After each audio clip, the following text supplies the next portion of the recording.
in a forest where the trees curved like question marks and the wind whispered secrets through the leaves. A yellow creature named Simon wandered alone. He wasn't always alone. Simon used to laugh, run, and sing with his colorful Sprunki friends. But today, they were gone, left behind. His small round feet crunched over fallen leaves, and his big curious eyes scanned the horizon. Where did they go? He muttered under his breath, the sound of his voice getting swallowed by the silence of the woods. As he passed through a narrow path tangled with glowing vines and sparkling berries, something caught his eye. A strange plant. It stood out from the rest, twisting upwards like a coiled ribbon. With pulsing blue and green veins, its top shimmered like it was calling to him. Simon tilted his head. Weird, but maybe it's food. Without thinking twice, he took a bite. Instantly, a shock surged through his body. His arms stretched, his legs ballooned, his voice rumbled like thunder. Simon had grown, huge, gigantic, monstrous. He gasped, feeling the earth tremble beneath his heavy feet. What just happened to me? But there was no time to figure it out. A faint voice echoed through the forest, trembling, almost afraid. They entered Sprunki horror. Simon's heart dropped. His friends, they didn't leave him. They were trapped. Without hesitation, Simon thundered through the woods, determined to save them. But just as he reached the edge of a cliff, the ground gave way beneath him. Crack! He tumbled down, into darkness.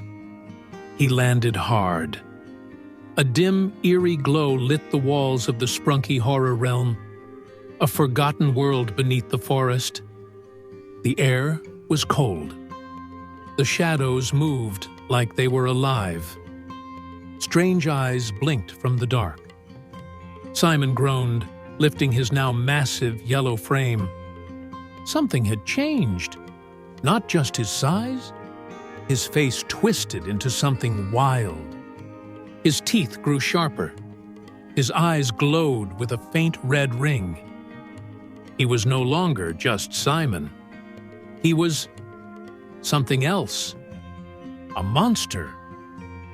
Far ahead, Simon spotted movement. Small figures running through the flickering lights. He recognized them. His friends. The Sprunki crew. But something inside him had changed. The hunger from the plant. The rage from being left behind. The transformation in the horror realm. It all twisted together. And now, Simon was chasing them.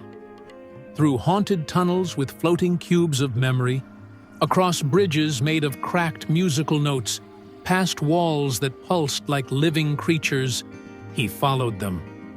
His giant shadow loomed behind them. Boom! Boom! Boom! His steps echoed like drums of doom.